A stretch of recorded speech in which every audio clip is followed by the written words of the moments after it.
20 साल का लंबा इंतजार, फिर भी न रुकने को तैयार न थमने को तैयार। दरअसल फिलहाल बात कर रही हूं हिसार लोकसभा से नवनिर्वाचित सांसद जयप्रकाश उर्फ जेपी की।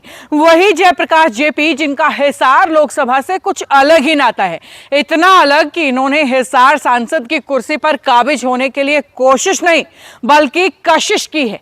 कैसे, वो भी बताऊंगी आपको, लेकिन उससे पहले नमस्कार, मैं अंकिता सिंह स्वागत करती हूं आपका सिटी बिग न्यूज पर। दरअसल ये पहली बार नहीं है जब जेपी हिसार सांसद की कुर्सी पर बैठ रहे हैं, बल्कि इससे पहले भी वो 3 बार इस कुर्सी पर बैठ चुके हैं। लेकिन हर बार या तो उनका ये प्यार यानी उनका 5 साल का कार्यकाल अधूरा रह जाता है या फिर उनसे बड़ा लंबा इंतजार करवाता है। और इस बार तो इंतजार भी कोई 2, 4, 5, 10 साल का नहीं बल्कि पूरे 20 साल का। और ऊपर से कमाल की बात तो ये कि कांग्रेस पार्टी का झंडा भी आज से 20 साल पहले यानी साल 2004 में जेपी ने ही लहराया था। उसके बाद आज तक कांग्रेस का कोई प्रत्याशी यहां से सत्ता पाने में सफल नहीं हुआ है।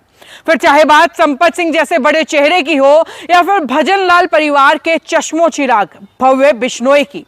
वैसे इस सीट पर धुरंधरों की हार जीत का ये सिलसिला इससे भी पुराना है, जिसे जानने के लिए चलिए आपको ले चलती हूं हिसार के नवनिर्वाचित सांसद के पहले लोकसभा चुनाव पर, जो इन्होंने लड़ा चौधरी बीरेंद्र सिंह डूमर खां के सामने। उन्हीं डूमर खां के सामने जो अपने इससे पहले वाले चुनाव में उस वक्त के होने वाले मुख्यमंत्री ओम प्रकाश चौटाला से नहीं हारे। उन्हें उस वक्त के एक नए चेहरे ने मात दे दी और यह चेहरा था जयप्रकाश यानी जेपी का। लेकिन इस वक्त तक कार्यकाल की समय सीमा को 5 साल से घटाकर 3 साल कर दिया गया था, जिसके चलते इनका टेन्योर 1989 से लेकर 1991 तक का ही रहा।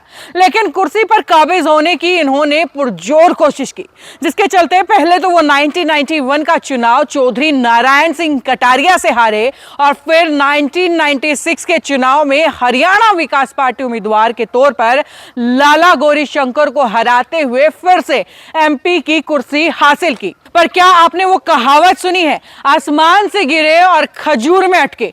बिल्कुल सटीक बैठती है इन पर, क्योंकि इस बार सरकार गिरने के कारण इन्हें कुर्सी फिर से 2 साल बाद फिर से छोड़नी पड़ गई और शुरू हुआ इनका 8 साल लंबा वनवास। इस दौरान लगातार 2 चुनाव में लोकदल के सुरेंद्र सिंह बरवाला इस कुर्सी पर बने रहे और फिर बारी आती है साल 2004 की, जब जेपी एक बार फिर मैदान में उतरे और अपनी पिछली हार का बदला लेते हुए इनेलो के प्रत्याशी सुरेंद्र सिंह बरवाला को करारी मात दी। और उसके बाद एक बार फिर शुरू हुआ इनका 20 साल लंबा वनवास, जिसे खत्म करने में अहम भूमिका निभाई आदमपुर के बाय इलेक्शन ने, क्योंकि ये उपचुनाव ही था जिसने जेपी की राजनीति को एक बार फिर से जिंदा कर दिया।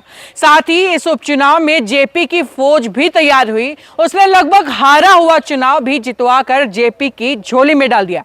वैसे इस जीत के और भी कई मुख्य फैक्टर हैं, जैसे कि बीजेपी का ओवर कॉन्फिडेंस, बीजेपी के बड़े बड़े नेताओं की खानापूर्ति, बीजेपी से लोगों की नाराजगी, कांग्रेस का ठीक ठाक टिकट वितरण, जेपी की जबरदस्त मेहनत और जी तोड़ मेहनत। और यही वो मुख्य कारण थे जिनके चलते हिसार लोकसभा की सीट लगभग जो है बीजेपी के पाले में जो जा चुकी थी वो कांग्रेस की झोली में आन गिरी।